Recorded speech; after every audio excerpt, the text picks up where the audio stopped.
Nama Master Limbat kini mendadak jadi perbincangan publik usai dirinya ditahan pihak imigrasi Arab Saudi saat dirinya menunaikan ibadah umroh belum lama ini. Mencuatnya berita Master Limbat yang ditahan pihak imigrasi Arab Saudi pun membuat warganet penasaran dengan jejak karir sosok pesulap bernama asli Salim Badat tersebut. Master Limbat mengawali karirnya sebagai pesulap di tahun 99.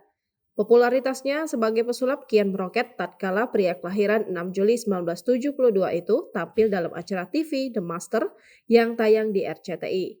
Tak hanya sebagai pesulap, Limbat juga melebarkan sayapnya merambah dunia akting. Di tahun 2009, Limbat pernah membintangi film berjudul Maling Kutak.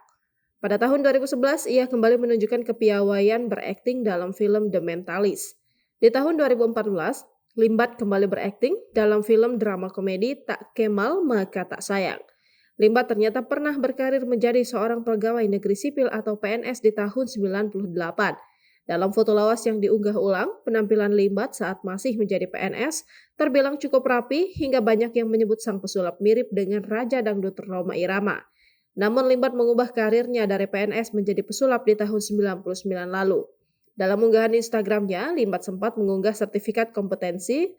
Limbat menerangkan sertifikat itu diperoleh usai dirinya resmi menjadi sutradara.